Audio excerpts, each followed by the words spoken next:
I was like, I got like as many people who had a lesbian fan base as possible. We put them on like, on horses and in chaps and like hanging out, and so that was kind of the first start. And we monitored, we put original digital content before Hulu and before Netflix. So we were early in the like people will pay for content game, and I knew like that was the only way. Oh, what's up, Anita? That was the only way like we were going to be able to like make this happen. And so I'm just super lucky that, you know, after Ellen was a huge early supporter, I'm trying to think, She Wired was a huge early supporter, and so like we were just really lucky that other people were saying yes to our content, and so it was like we had to monetize it. Things just kind of yeah. So like now here I turn around and I'm like working with people that I should not be working with. I mean, like, and I say that like in all honesty. Like I just had like Elizabeth Keener, who's like turned into like a good friend who's gonna be here Sunday with the Skirt Chasers thing.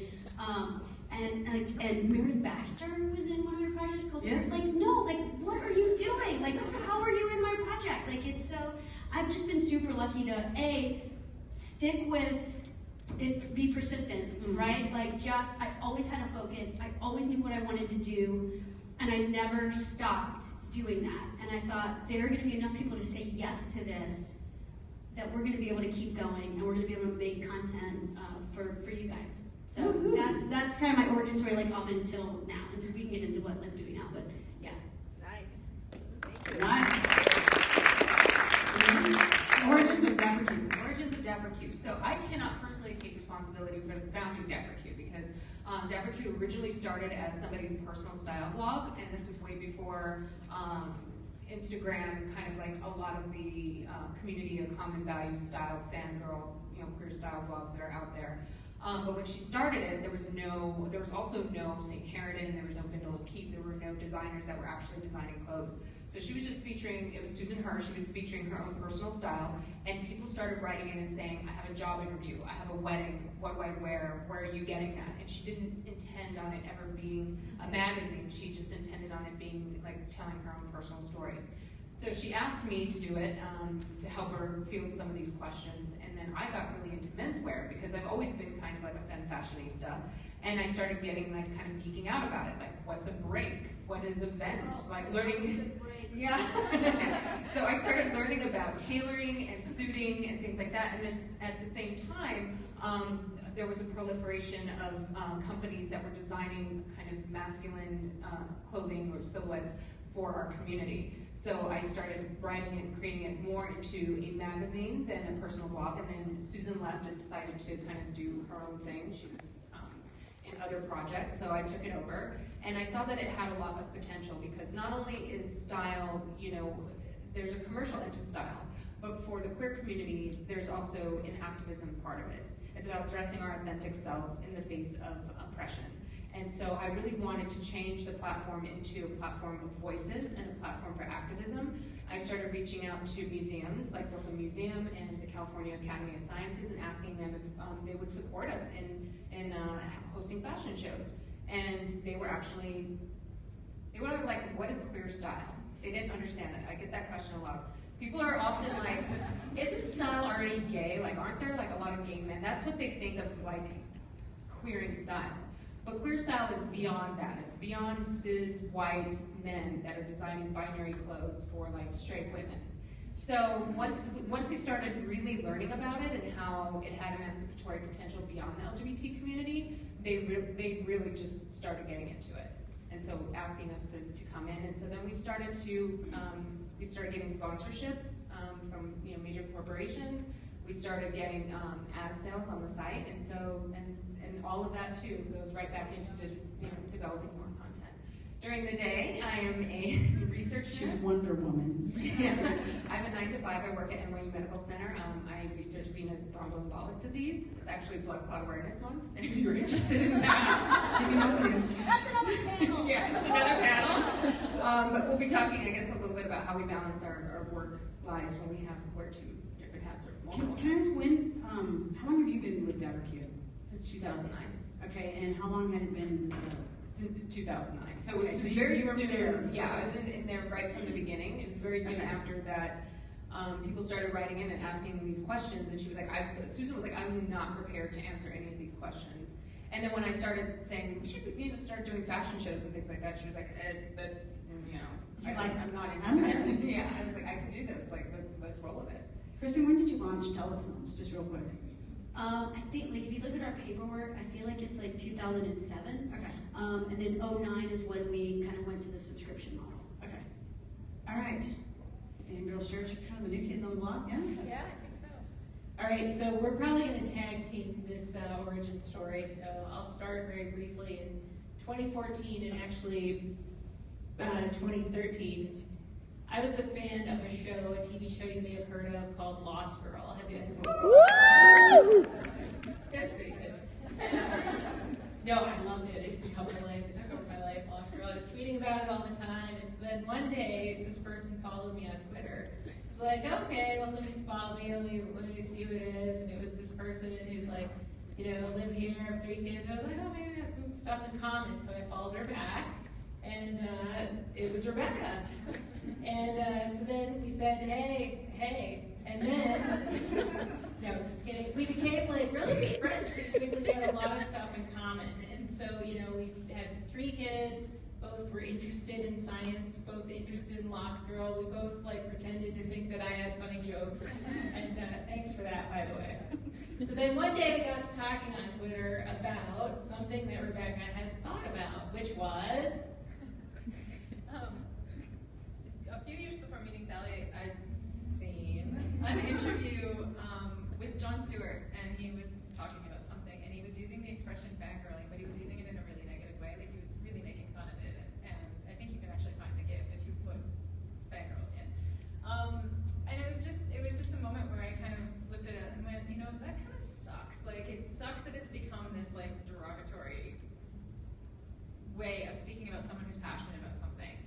And, I started thinking about wouldn't it be great if we could figure out a way to sort of reclaim the word in a positive way and turn it, make it a term of empowerment for the people that feel this way about whatever. It doesn't even matter what it is. And so I kind of had the idea of that and pitched it out to Sally shortly after meeting her. Actually, we'd never met in person. I don't even know if we'd FaceTimed yet. And I'm like, hey, I have this idea. It just been one of those things rolling around in my brain when I was like, maybe one day I'll make t-shirts that say fangirl on them. And I pitched it to her and she freaked. She was like, this is amazing, we need to do this. And I think like the next day she had a business plan. Like it got a little out of control really fast. But no, it's been great. And the whole idea of like making it in an homage to the show that we are passionate about. And so that the other people who watch the show and understand the show are looking at your shirt and it says fangirl, but as well it's like in the font or style of the artwork of the show so that it's immediately recognizable to other fans of the show. And it just kind of spun from there. Sally's been instrumental, I think, in really driving the nonprofit donations portion of what we do, which is great because that wasn't really something I knew a whole lot about, and that's kind of her jam. So it's been really awesome what we've been able to do with that. Yeah, so that's been pretty cool. We make it part of our core business model to give back to nonprofit organizations that are working to make the world a better place for women and girls in the United States and Canada and worldwide. So we choose 4 nonprofits that we support through all of our sales every year, some with a domestic focus and some with an international focus. And then from time to time, we also run special fundraising campaigns for selected nonprofits. So a couple of quick examples there are the Less Crew fundraiser for the Trevor Project. LGBT fans deserve better. We made a Lexa shirt after 307 happened. If you haven't watched that episode of the Husband and Spoiler alert. Cheer number 307. That's right. I know, I can't even be happy. Where were you on 307? So we gave a portion of like the shirts that we sold from that and still do to the Trevor Project. And then just briefly also like the shirt that I'm wearing that says Peacemaker, that's a rainbow. That was something that we came up with after the mass shooting in Orlando at Pulse nightclub. We were both pretty devastated by it. I think both Rebecca and I remember when we were coming out that one of the first places that we went to, not together, but because we didn't know each other then, but, was like a gay nightclub. And I was terrified the first time that I went there, and I like made my friend who I was with, like I said, we're just gonna sit here, we're not gonna talk to anybody. And, you know, just don't make me talk to anybody, please. For different reasons. We're all remembering that. I still do that. And so, you know, just kind of the thought of what happened was so devastating. We were like, well, what could we do to help here? So 100% of all the profits from this shirt specifically go to Everytown for Gun Safety, which is a United States organization.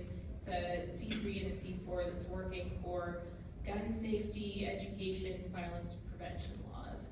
But a lot of the things that Anita and Christin said in their introductions resonate, I think, with me and us about Fangirl shirts. Like, part of the reason, you know, we love t-shirts about TV shows and movies and characters that we love. Most often, we could only really find them, like, in stores, you know, in a unisex cut, which is good, but if we were ever looking for something in a women's cut, then it was much harder to find.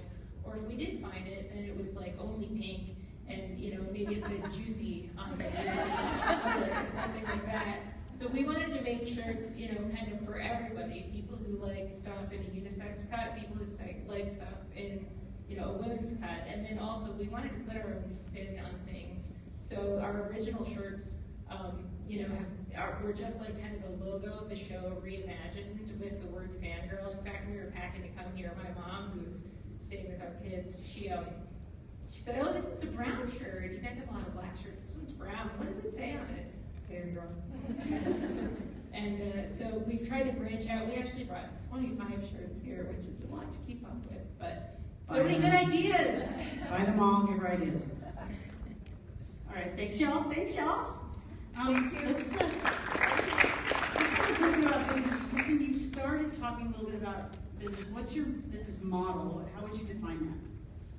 So we are, like I mentioned, we're a subscription-based company, and if you were to make a piece of content and try and find a distributor, most of them would pay out, like, for every 1,000 views you get $5, $10, something like that. But Tello, I knew early on if I was going to have like a hyper niche content, I needed to be really generous with the way that I paid out to artists that give us their project to distribute, because number one, anyone at the time who was going to distribute a web series wanted to be like Broad City, right before Broad City was Broad City, or they wanted to be like Issa Rae and Awkward Black Girl, right, and get like I'm going to get my first deal with HBO with my web series. And you know, while I think that's an amazing idea, there weren't a lot, you know, that's 0.01% of the people making content. So in order for them to like give up their dreams of being a showrunner and to actually make money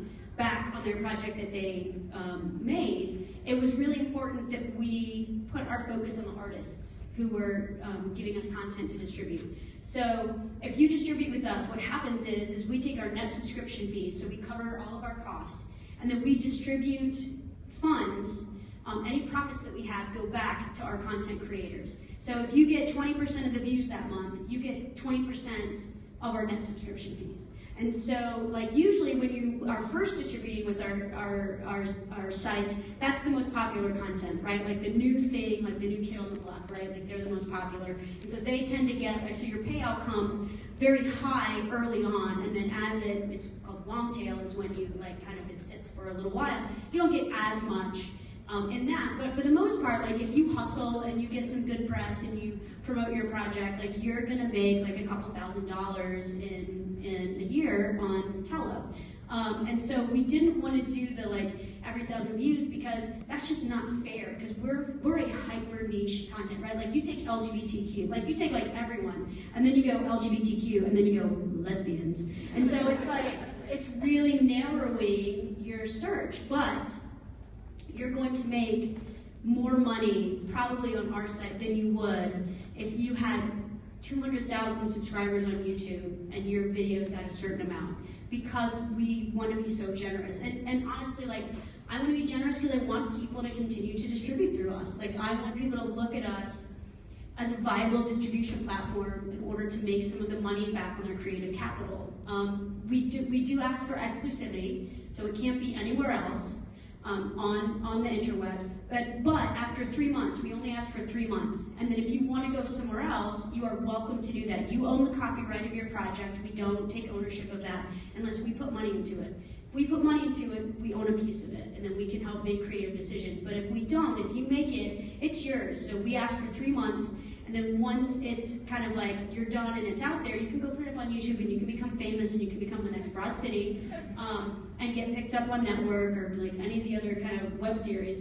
But then you will not get payouts from us. So as soon as it's not exclusive, we stop kind of giving you money. Because why are you going to come to our site? If you can go to YouTube or Netflix and watch it for free, where you can watch every other thing, like why are you coming to Tello? So I have to make sure that you're having an experience, a completely original experience that you can't get anywhere else that's on Tello. You can see yourself and you can say yes to these projects. And so that's kind of like how our business model works. And so if we produce content, like I fund some projects for some folks, we then get that money. So that's the only way we're really able to fund some of our own projects, is if we get kind of a cut of that pie.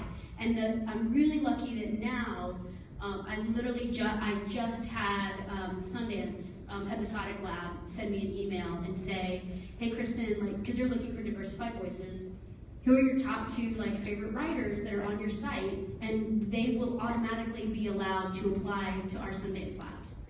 And so like we get different emails like that. Like we'll get people who say, you know, hey, you know, we'll put our PR behind it, we'll put our social media behind it, we will support you, even if we're not getting a cut of it, we'll support you in any way that we can to help lift up your voice, lift up your project, because, you know, again, like, we're hoping to get more subscribers from it. And so we try and support you as an artist as well. And then hopefully, like, we have found that as we have gotten known in the industry, we'll have people ask us to submit either to something like Sundance, or we're looking now at like, or getting like networks are kind of looking at us now. And so we're really lucky that's, I mean, after almost 10 years of just like, you know, kind of banging your head against the wall, like finally people are going, oh, wait a minute, I think I've heard of you. So that's really kind of cool. Like we're really lucky that's, but that's like hard work and partnering with like great people, but, and having great people like trust us with their content. Thank you. That's our business model. It's good shit. So Anita, business model. We have a similar view in terms of the copyright and ownership, so the artists maintain the ownership of whatever they create for us. But ours is pretty simple. I mean, we're digital, so we have ad sales. For our events, we have sponsorships, and we do a lot of social media marketing. So now, with a lot of social media influencers who have a certain number, like we just reached 30,000 on Instagram, people will pay you a dollar amount per 1,000 followers. So, for example, like right now we're working with some straight-owned companies that want to market to they're chasing the pink dollar, they call it. And so we tell them per 1,000 followers on Instagram, per 1,000 followers on Twitter, Facebook, this is how much a shout out will cost for you. So there's digital marketing in that respect, and then there's also, you know, online ad sales as well. In terms of our events, what I really like about our events is that it also opens the door for our community to get visibility in mainstream publications. So we've been featured in Harper's Bazaar, New York Times. I don't know, how many of you saw Suited? Oh, many? Oh, 2, okay. So Suited is an HBO documentary that follows the owners of Bindle and Keep, which is a tailoring company that creates masculine suiting for non-binary individuals. And it's a really great documentary. I highly recommend you. It's very touching. People who were in law school who never had a suit before, people who are going to, they made a suit for people who are going to court to challenge, you know, at the Supreme Court level, you know, some legislation that's anti-LGBTQ. So they showed at Brooklyn Museum during one of our fashion shows, and our show closes out Suited. And so it's that kind of visibility that then sponsors want to come in and support us. It's pretty simple. Fangirl shirts, our business model is retail. So in the lingo, that's B2C, business to consumer. We have a website where we take online orders, and here at ClexaCon is our very first ever vendor table at a con. And, you know, we just sell shirts and other stuff to people. I don't understand that model. Wait, back Help up. me with that. Let me break that down. No, one of the things that when we were starting out, we were figuring out what we were going to do and how we were going to do it. We really wanted to sell people their next favorite T-shirt. Like, not only did we want to have a cool logo with cool artwork and like with meaning behind it, but we also spent a lot of time searching out suppliers for like a good fit and good quality, but not charging people like $30 for a T-shirt. Like, it's, you know, no, fangirls don't tend to have a lot of money because we spend it on things like cons and travel and merchandise and things. So we didn't want to overcharge for what we're doing. So we specifically try and keep the cost down on that. But then as well, so we figured out two different models in terms of ways of providing shirts to people. We actually source and print the shirts ourselves directly and fulfill them, ship them, and fulfill them ourselves. And then we also use a third-party fulfillment service for things like special designs, special orders, things that would be too costly to print on our own. We get a third party to print those for us. So we kind of split our designs between those two options. So Oh, and also speaking about travel, we also get sponsors for travel as well. So for example, if there's, we get contacted by tourism bureaus that are trying to increase the number of queer women that are visiting their locales, and they will pay us to go there, and then they'll also pay us to write an article, reviewing some of the things that they have us doing. They'll create an entire agenda, so it's not always just fun and games. Like, you have to stick to a strict agenda, and sometimes they'll have you eating at restaurants where you're just like, I would never eat here. But I mean, you can write afterwards, you can write an honest review, but that's like another way that we get funding as well for our writers. So just to up the drama too, we do not have sponsorships or anything like that yet. But we can't announce it yet, but follow us on social media. We're on Twitter at Fangirl Shirts. We're going to have an exciting partnership to announce in a couple of weeks. And I'll say no more. You heard it here first. I want to talk a little bit about money, actually. Rebecca brought it up. We're dealing with like a niche market here, as Christin so demonstrated, you know, market, queer, lesbian, down to here. And you said that there's not a lot of money that the community has, and that's partially because as women, we make less anyway. I mean, that's like, you know, that's one of the things that y'all got to, you know, let's change this shit. But then you couple that with it, whether you identify as lesbian or trans or bi or queer in any sense, then, you know, there's even less money that you can make, and especially with trans women who are so marginalized anyway from the economic pathways of this planet. How do you reconcile, as you're doing retail, as you're doing your businesses, like, because I've heard two different things after what happened recently when we lost another lesbian media site, that, oh, there's just no money in the lesbian community, but I don't think that's entirely true. So It's not. Okay. I don't think it's true. So I've been around for like 10 years, and like 90% of like lesbians still haven't heard of me. And I'm like, I don't understand. But like, so I think it's an easy out for cis white people, right, to go, oh, they just don't want to pay money. It's like, fuck you, that's not true. Like, look at Xena. Like, you go to a XenaCon, like, they're like making it rain. You know what I mean?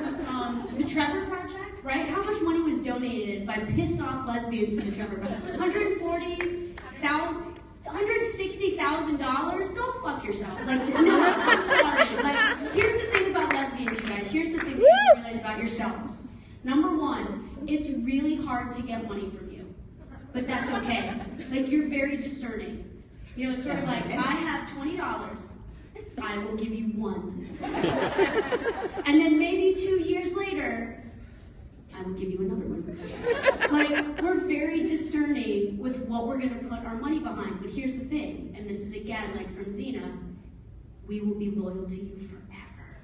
We're like the dogs, like unbridled loyal, and that's why like the people from the 100 fuck themselves because they screwed us over, and we will never ever trust them ever again. That's your showrunner's name.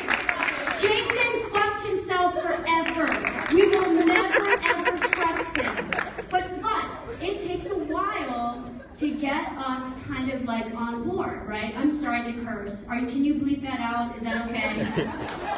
I curse. It's possible there's a margarita in my cup as well. So I just think like as frustrated and like again, like I'm super gay and love super gay people, but like it's really hard to get you guys to pay attention sometimes to my site, and it can be really frustrating. It can be really frustrating, but you gotta keep trying, and you have to believe, and you have to know that this is the thing that you have to do, because you can't go to Tallow Films, guys. Tallow Films. Story, shoot me in the head, like fucking kill me. Like I don't want to think those stories. So I'm gonna figure out how to get more people. Everyone go to Tallow Films right now. Get a subscription so I can make more content. Anyway, no, like seriously, like the thing about lesbians, like we are loyal. We are loyal as anyone could ever be. Like Christin wanted to say fuck just now. I did. So I think it's just an excuse. I think it's an excuse for like the heteronormative people to be like, lesbians won't give us money. Like, it's not true. And we know, like, here's the thing too, like there was a study that was done a couple years ago where like if you compare lesbian salaries to straight women's salaries, we actually make 6% more. So we make 6%. So we're not like the straight white guys.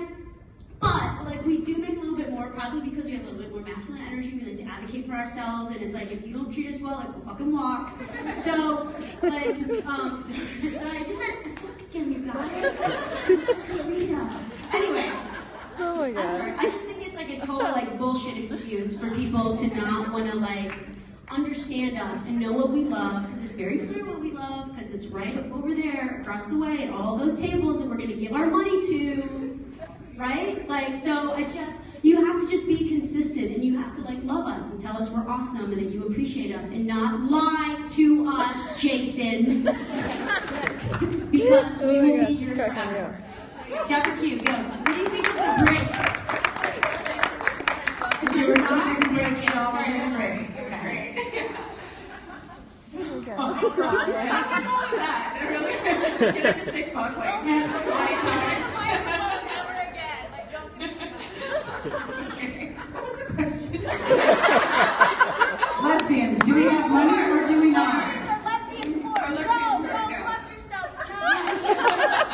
Do lesbians have money or not? Go. So no, I did read that study, and it's actually interesting because the magazines will still, and advertisers will still market more heavily to straight women than they will queer women. And that study also too, we have to keep in mind that there's no intersectional analysis of that, because there's women of color and trans women actually, are also too at the bottom of the barrel when it comes to earning potential. And media, I know after Ellen was like a major blow that it closed, but the landscape of media in general is changing. Like Details magazine, like closed, because advertisers are no longer willing to just put an ad in a magazine or even on one online place where they can distribute it over social media influencers. That's the big thing. Why would I have one page in a magazine? Let's say it's Go magazine or whatever, Curve magazine, which is great. When I could spread those dollars out to people who have 60,000 followers, 1 million followers, and they're willing to take a lower amount of money because they're trying to do the hustle, they're trying to do the social media hustle. The one thing that you all can do that actually doesn't cost anything to support us is to follow us. Go to our websites. On social media? On social media, go to our websites, because we can translate those analytics and then give those statistics to corporations that will then advertise on our sites. And that keeps us viable so that we can continue to create content that represents you. Y'all want to take a shot? First of all, we're going to change our business model. We're going to start to be cursing AF. We're gonna do some more F-bombs, but I have to work up to it. All right, so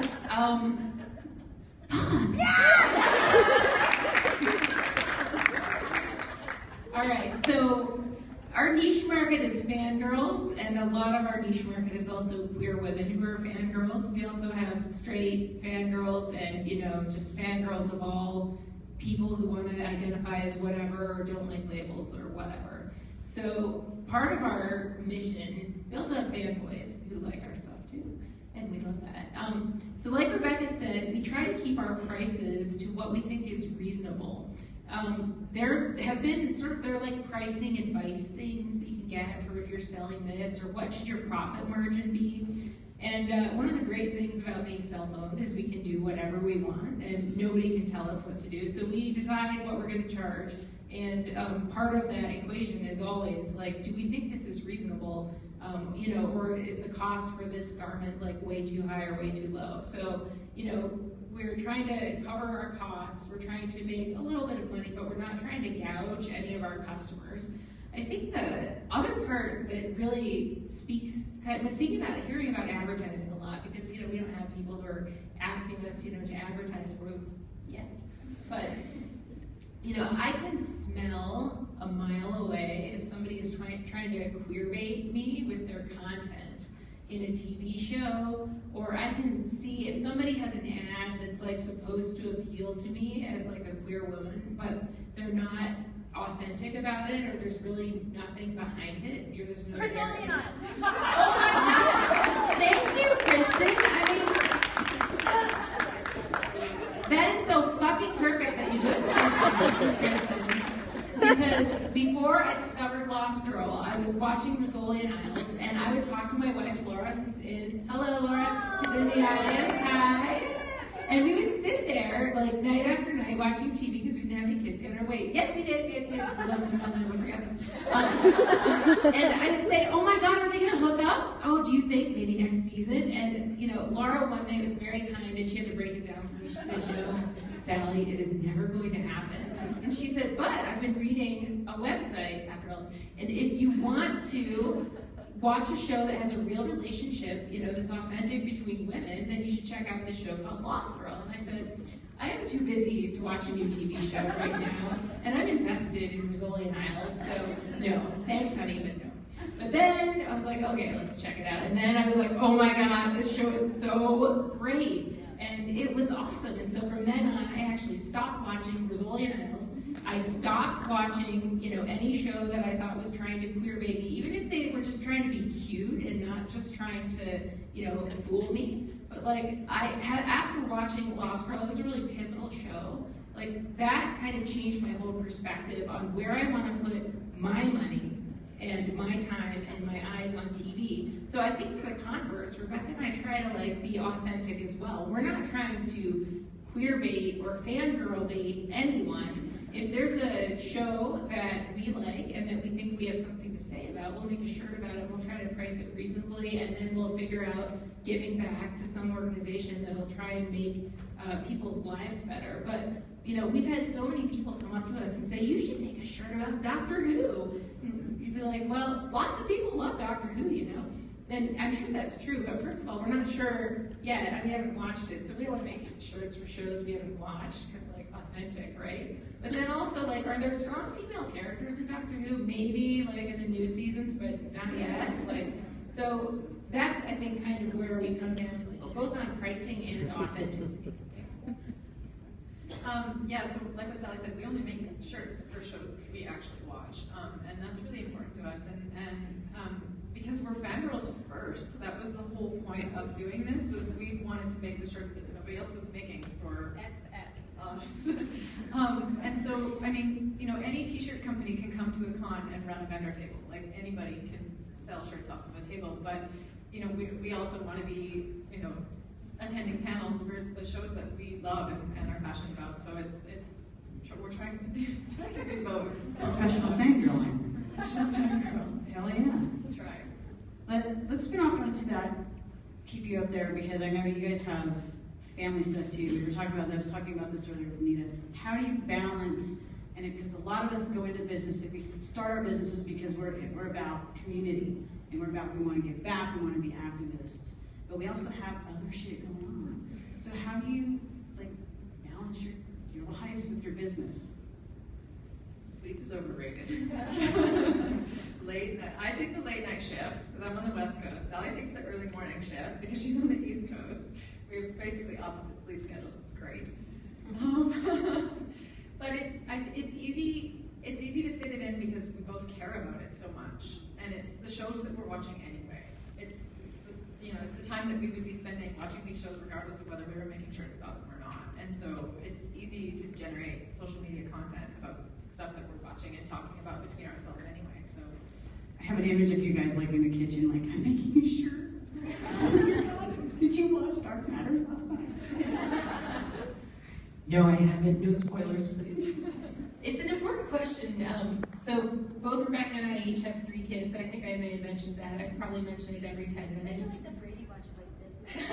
Right? All right. Maybe I'll make a Brady Bunch shirt, actually. I've seen every episode. Yeah, like a business Brady Bunch. The BBB. All right, I like it. And then we'll make an accompanying web series and apply to tell it and have it distributed. Lesbian Brady Bunch, you heard it here first. But that is important, I think, because the thing, I struggle with this, and I try to be present for my kids and my wife and my family, and also like my friends too, like to the greatest extent that I can, which means like not always having the phone on me in front of my face, like when I'm spending time with the kids, doing something, and I fail miserably at it, but I keep trying. And, it's really about trying to, have you heard of like economics, the law of diminishing returns? Like the longer that you stare at something or do it, the worse you get at it. There have been studies that show that if you work longer than a 40-hour work week, then your productivity goes down. So I try to recognize like when I'm just getting too focused and tunnel vision on something, like, what's the next tweet gonna be? Can we make a funny pun about this or not? Probably not.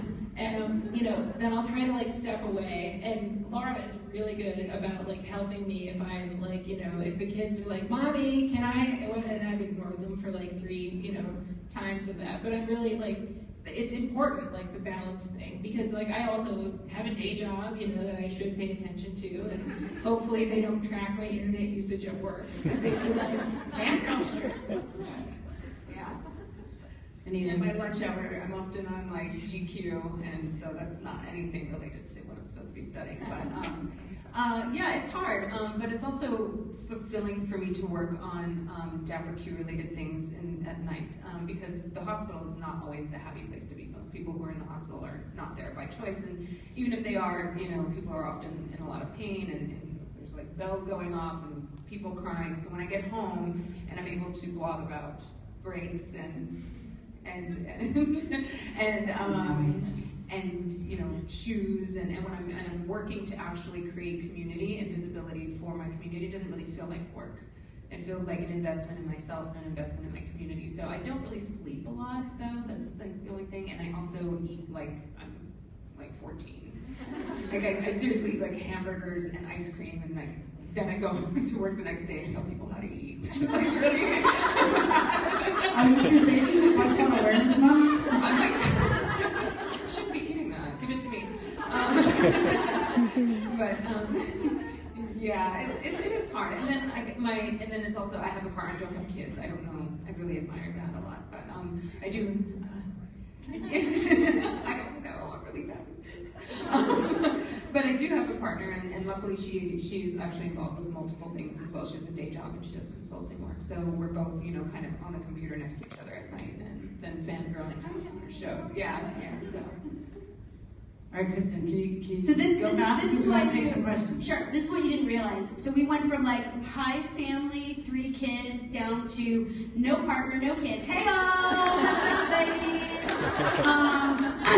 Anyway. She has awesome breaks. Just went through a breakup. Anyway, so yeah. So, but I actually was married and like working on Tello and had a day job and all that fun stuff like when I first started. And so I would try and balance. I would wake up in the morning and I would work on Tello for like 2 hours, and then I would go to work and like maybe work on Tello during the day, and then at night would also work on Tello. But for doing production, you would like, that's an all-day thing. So I would take vacation and like go into production and like get, it's like 4 or 5 days that you needed to devote to that.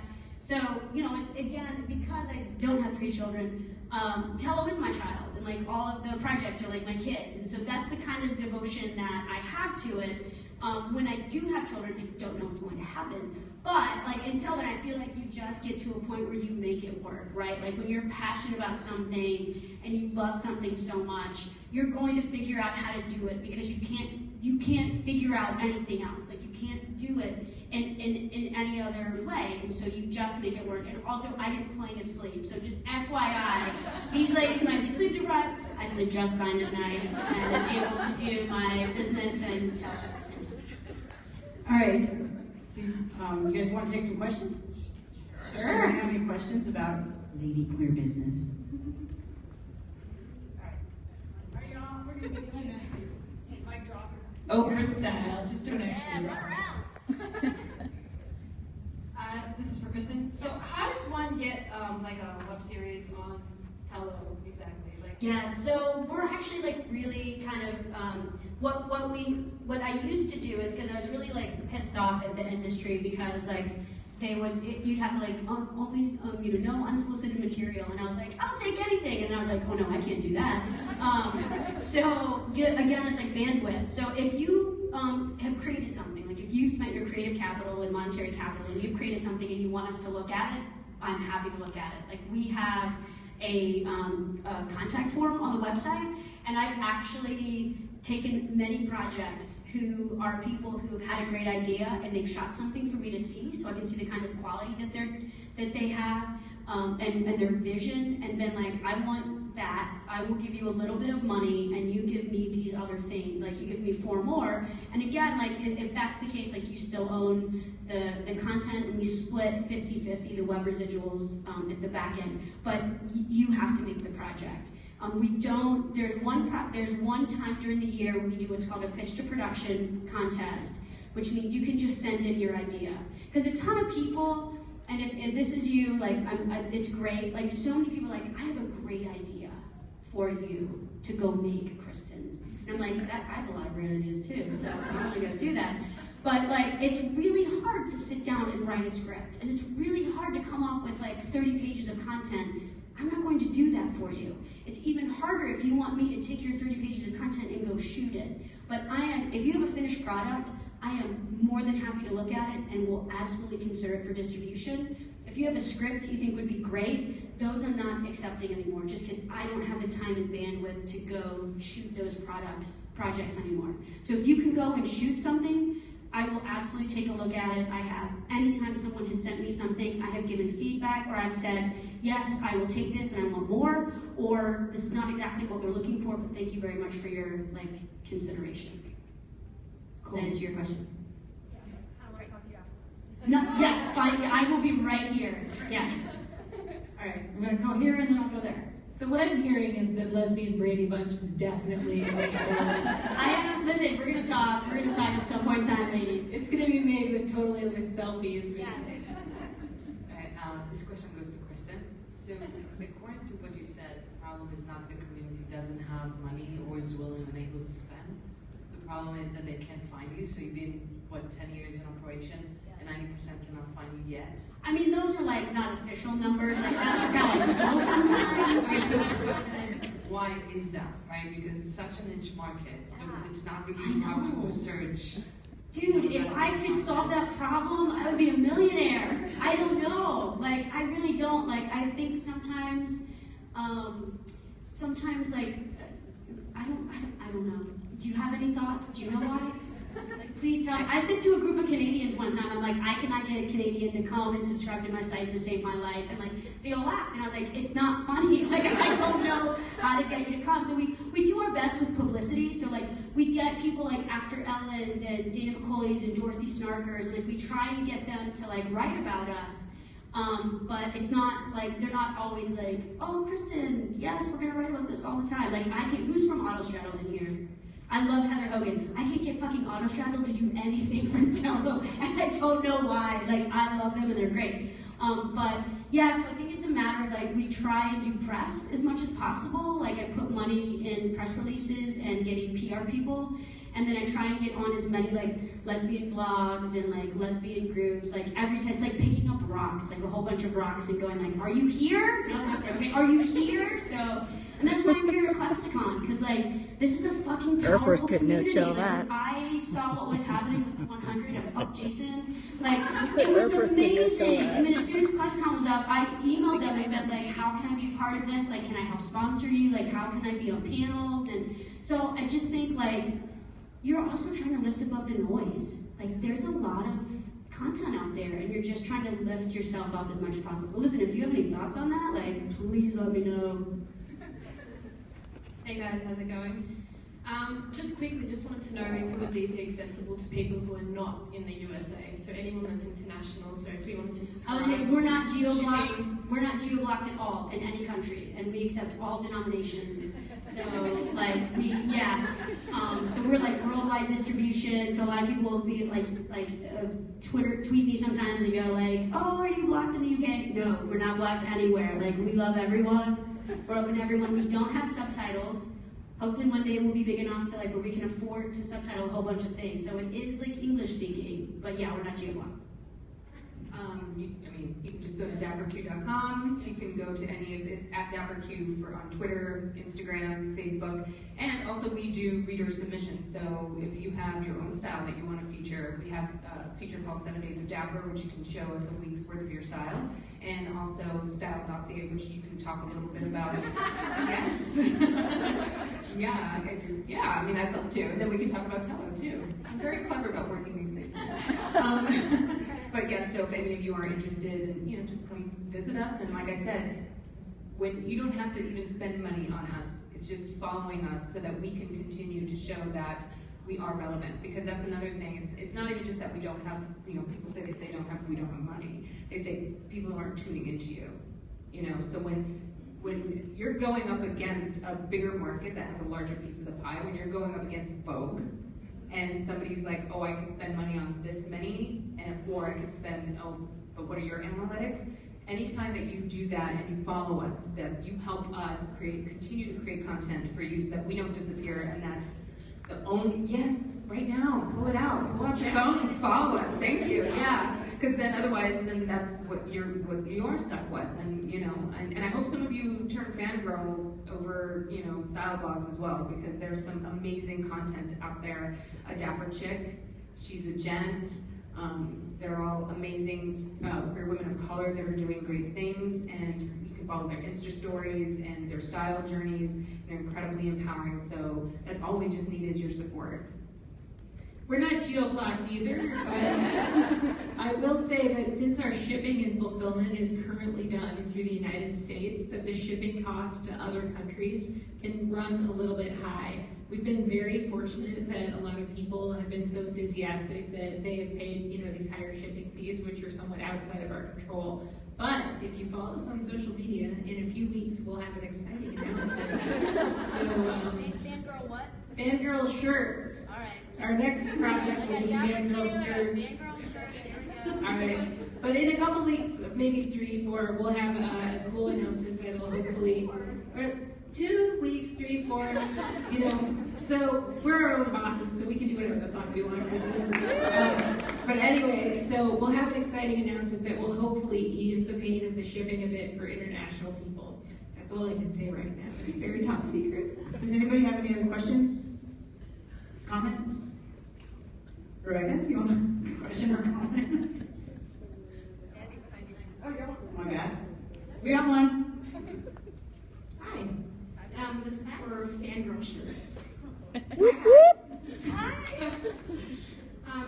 Did you expect to have the number of fans interested in your designs, including the members of the cast, when you created, especially the Winona ones? No. I mean, Tim is probably, he should be like your model. Because I think didn't he post today? With one of your shirts on? Yesterday, okay. Yeah, so did you expect that? And whenever he posts stuff or any of the cast members post your shirts, how do you feel about that? It's very surreal.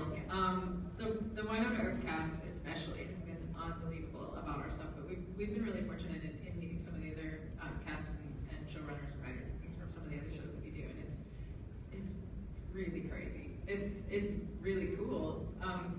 We kind of knew that we were hitting like a very, very niche market. And there's one thing that fangirls have is a lot of passion to spare. So, you know, the sort of like core following that we have gathered around us is amazing. And we have some really, really good friends that we've met through making t-shirts, which is really fun. But the cast and showrunners and writers and like Emily Andress and things like that is crazy, and it's really fun and it was very unexpected for sure. So every time somebody from, you know, whatever, Winona Earp, Emily Andress, Tim Rosen, posts a picture of themselves wearing one of our shirts, like the first thing that we do is like freak out about it and fangirl about it, like, and then we say, okay, should we retweet this? Maybe. But back to your original question, we were like, I don't think we expected anything. I mean, we expected maybe, you know, to hopefully not fall flat on our face. And, you know, like so far, how many years are we? Really 2.5 years into being an official company. Like, we're just thrilled, awed, stunned, you know, by like what's happened so far. And we're looking forward to many more years of outfitting fangirls with their